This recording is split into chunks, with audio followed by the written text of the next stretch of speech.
going rough enough.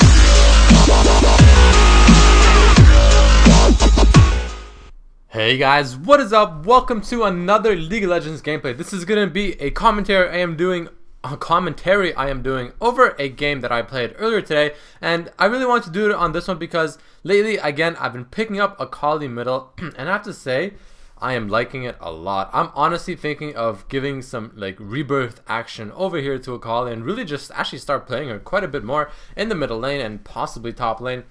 And pretty much bringing back my old me, pretty much one of the my most popular champions that most people search up for, and the one I'm most known for. And I mean, I am glad to be back with Akali. So I thought I'd get a nice gameplay up for you guys, showing the real true dominance of her in the middle lane and just how she can be played, and maybe give you guys some tips. Just talk about the mechanics in general. And just, you guys will get a pretty good idea of just how strong she is in lane and how to play it and all that good stuff. So, again, rebirth of Akali most likely, and I'm really happy about that and really excited about that. So, hopefully, I will be getting more gameplay up for you guys of Akali middle if you guys enjoy this one. I can also do a live gameplay commentary over her as well as I play middle, and I think you guys will probably enjoy that as well. So, this is going to be me watching over a replay now. I'm not doing it in spectator mode because for some reason the replay file did not record in spectator mode. Instead, I'm going to be doing it in the old school kind of like replay mode. You see with this big ass white box. It's still glitchy, but I'm not sure why. But it doesn't matter. The gameplay is still pretty much here. Only problem is like you can't really move away and stuff. So I have to kind of like, the only way I can go away is like I have to click and drag. But regardless, let's speed this up a bit. So with the runes and masteries, I'm going to have that in the description below. But I also do have a video where I talk about, let me just take the sound down just a bit. I do have a video on YouTube floating around, which if you just make a good search, I'm sure you can find it, of me talking about the runes that I do on Akali and the masteries. But if you're a little too lazy to find that and whatnot, I will have the text description of my runes and masteries in the description below. So definitely check that out if you are interested in that, because Akali, she is pretty much she is a champion that requires a quite unique rune page and mastery page. Not so much the mastery page, but the rune page for sure is quite unique to Akali, which is why I wouldn't blame you guys if you are all wondering, exactly what kind of runes I'm running, because again, it is quite unique to her. But again, it is in the description below. So middle lane, she is very strong. I do start with boots and 3 pots. As you can see, both passives are procced, which is a really ideal thing to do. Another ideal thing to do is starting at level 1, you only have one of them proc, but level 2, you get both of them proc just from the level up. That's another thing you can do. Personally, I like having them both at level 1. So when you lane with her, you want to get that Q going. It's really good. And I have the boots and 3 pots. I mean, I did put that tips video talking about the bottle or flask that I do like it in the middle lane. But of course, Akali, she has no mana. So, half of the flask is pretty much useless on her, which is why boots and 3 pots is pretty standard. I'm thinking of maybe going Amplifying Tomb. Let's fast forward this a bit. Amplifying Tomb and a pod or 2. I'm not sure how many you can fit with an Amplifying. I think you can fit only 1 pod with that. But as you can see, you really get harassed. You throw your Q, you pop the W in there, and you make them scared, right? Like, and then like you pretend you're gonna go up to them, then you walk away and you just get a CS. When you get the CS, usually the enemy person will start coming back into farm, and then that's when you just start walking up to them and you get the auto attack going. By the time that happens, you throw the other Q up because your Q will be off cooldown, and then you get another auto attack going. That's pretty much what I did there, and you can see the chunks that I did to him. And from here on out, I pretty much zone him with my W and Q. He's gonna be quite scared of that, so it's a really good strategy. I actually don't even use my pots for quite some time in this lane, so that's pretty much how you want to do it. Your Qs do chunk them quite well. Now, you can use your Qs to safely farm at times as well. For example, if you have a feeling maybe the enemy jungler is ready to gank you or something like that, or he's around your area, you use the Q and you throw it on him, and I mean on the minions, and you farm from a range, playing it safe. Also, thing I like about Akali middle is the fact that her W is really good in the middle lane, because of course middle lane, as opposed to, for example, top lane, which is this long, or bottom lane, of course, which is pretty much the same thing as top lane, middle lane is quite a short distance, as you can see, which is why her W, I mean, you put it down like that, it covers like a pretty good portion of the lane, meaning it's quite hard to gank her unless you have some sort of oracle or a pink ward or something like that, something they'll reveal invisibility, people. But that's another reason why I like her middle. It's pretty safe with Akali, and that W is really good. And I mean, using the W is really important to utilize the effectiveness of it in the sense of harassing the enemy person, because you can zone them out with just a W. You can throw it on the range minions, enemy range minions, and you can just kind of chill in there, and every now and then you get a free Q in, And, you know, one thing I like to do when I'm in invisibility is I like to throw a Q or an auto attack in, and I like to go straight into invisibility. See, watch. I throw the Q, and I go into the stealth, and I'm just chilling in stealth. You want to go back into stealth ASAP. You want to, you know, because if you keep attacking, if you keep trying to do an action, you will constantly stay out of stealth. You only go into stealth when you're not really doing anything. If you're chilling in there, pretty much not attacking for about, what, like a second or so. Yeah, so it's really important because this kind of cancels the targeting on the enemy champion. So if I go and attack a minion or throw a Q on Rise, he's going to be ready to, you know, have his Q probably to click on me with second I appear, which is why you want to throw the Q or auto attack and start running up away from him, and then go, you know, you go into stealth right away. It's really important because it makes them lose the target on you. So you want to do that. Farming with her is pretty easy. Your auto attacks do quite a lot of damage because of your passive, so it's really good. So under tower farming is not too bad at all. But, you know, of course, once Akali hits level 6 is when she really starts to shine. So here, as you can see, look at him. I'm zoning the hell out of him. He's really scared of me. So yeah, I throw my WCC. I made him think that he's stronger. I made him walk back to me, and then I just throw W down and throw the Q, and it's a free Q. I mean, it's pretty much free harassment in this kind of sense. So now, I know my invisibility ran out there. He could have taken that advantage, and he could have done something, but I do have my ulti up. Once Akali has her ulti up, she becomes extremely scary. So, I mean, it's really good. One thing I also want to mention. Akali, if you're playing Akali, if you're planning to play her middle, she actually beats Lee Sin in lane because her burst potential is a lot higher than Lee Sin. However, on the contrary, you might also want to ban Lee Sin if they have a middle already, because jungle Lee Sin is actually quite the opposite. Jungle Lee Sin will probably like rape you, because the whole reason Lee Sin middle doesn't beat you is because your burst is higher than his. But jungle Lee Sin will rape you because he will reveal you. He'll jump in the lane, he'll reveal you, meaning that he'll do the damage to you. Maybe not a whole lot of damage, but he will do the damage. But the main part is he will reveal you, meaning that the enemy person you're laning against middle will also be able to output their damage on you as well. So it's really hard to you know, be really safe with those kind of things. So here's some action going on over here, and I'm heading my way over here. You know, our Masteries is trying to do some counter jungling. Our Maokai actually teleported in here, and I jump on this Alistar, and I don't get the kill on him, but he does die regardless. Whatever, good enough. So another thing I want to talk about Akali is the Oracle. This is one reason I'm really liking Akali in Season 3. Oracle, now that it has the timer on it, pretty much if you don't know, Oracles, if you buy it and you don't die and you have it for 5 minutes, it does go off. The Oracle will go off of the champion that has it for more than 5 minutes, which is really good. This pretty much makes it less attractive to buy for a lot of people, which is why, you know, the one main reason that people should be scared of while playing Akali is people that walk around with Oracles. Now the only thing you really have to worry about are people that walk around with pink wards, because pink wards are still a problem, but Oracles are not as much of a problem anymore because people are so much less inclined to buy now that it only lasts that. Here I forgot to jump on a watch. You go ulti, you throw your Q, you pop the auto attack E, and then you throw the Q, getting ready, and then bam. One thing that's really important, actually, I want to mention quickly, is timing the ulti with the Q.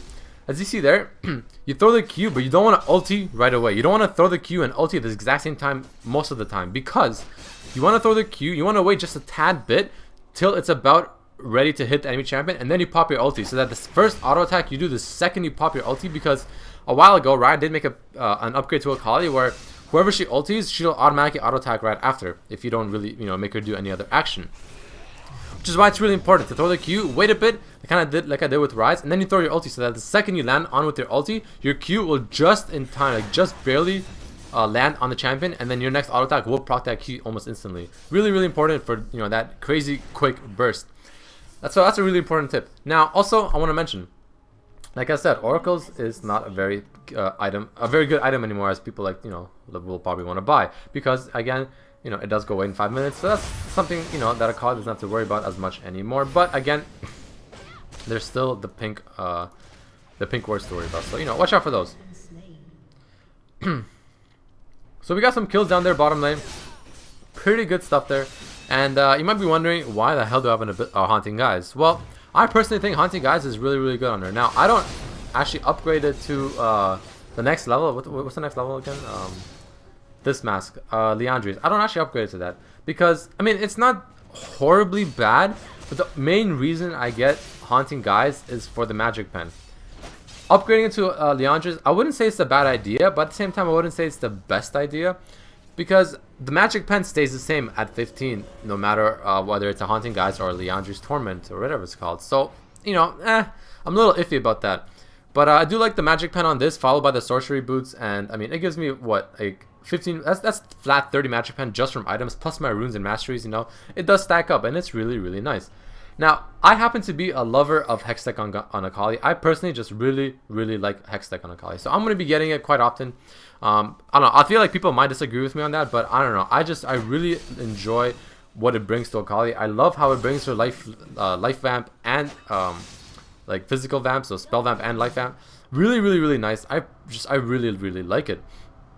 Also brings a slow. I personally love the slow. It really just brings up so much, like, I don't know, I would say mobility, if you will, to Akali, and just assassin style, you know, play style, I guess. I don't know really how to call it, but I really love the slow that it brings. It just adds an extra burst to your crazy burst already. Gives you a lot more control, and I don't know. I just feel like it's pretty much my substitute for Rylai's almost. So anyone I'm going on, I throw that slow off, and you know, it's pretty much like a Rylai's on them. You know, they're gonna be slowed, and I'm gonna be sticking on them pretty much, you know, easily. Same thing if they're running away. You know, really, really good item. So I personally really like hex tech. But another item I actually think is probably pretty damn good on her as well is, of course, they changed the recipe for it. Let me find it. Cooldown reduction. Deathfire. I think Deathfire on Akali honestly is not a bad item as well, especially now because you know, magic damage then amplifies all magic damage they take by 20%. So this will just make your crazy, like, really quick burst even more bursty, which is always good, right?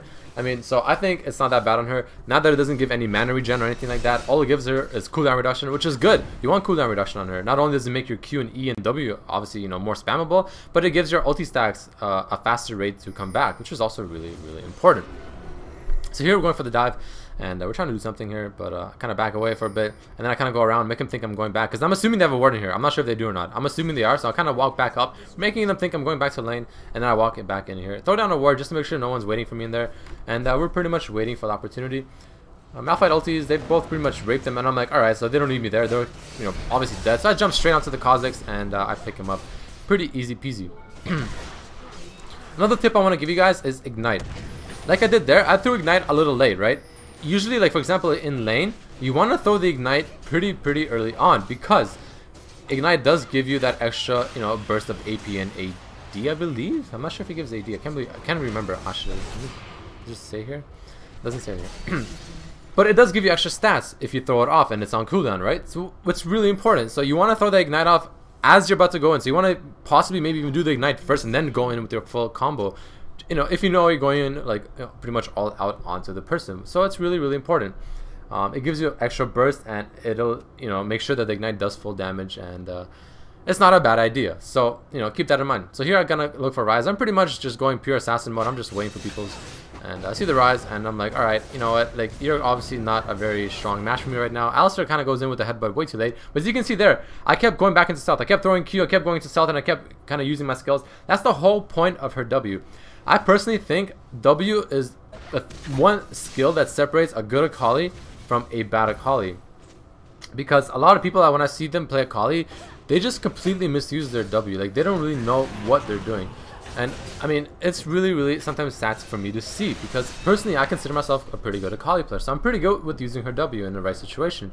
But I see a lot of people really just not using it to its full potential, or to really what it's supposed to be doing. In my opinion, what her W is supposed to be doing is, if you're in a fight, you use the W to just pretty much two reasons. One is to obstruct the enemy's vision. So pretty much you don't let them target you. You want to keep using a skill and going back stealth, using a skill, going back stealth, and you know, that's pretty much what you want to do. You want them not to know what you're about to do, which is really, really important. So here I kind of wait for the Rise. But as you guys watch me kind of play around with them right here, it's pretty funny. I'll talk more about the W. So that's one reason. You want to obstruct their view as much as possible. As you can see here, I'm clearly like just chilling invisible, right? I'm not letting them get any vision on me. But usually, this is not the best example. Usually the best example is in the middle of a fight. And that's usually like the best one. So you throw your ulti, or your skill, maybe like a Q for example. This is the best one. You throw your Q, or for example, you go on with your ulti, you throw your W down, you throw your Q. You kind of walk around, go back into stealth. They have no idea what you're doing. Then you pop your ulti, or maybe just walk up and auto tag, and by the time you do that, your Q should pretty much be off cooldown again, which means you can throw it on again and then pop another ulti or auto tag with an E, and you pretty much just keep doing that damage. So, in my opinion, the second part of her W, which is probably the most important one in my opinion, is the see, I'm even saying it in chat. That's not one thing I kind of want to mention later. But yeah, so other than obstruction, you want to be able to use the W to reset your burst combo skills.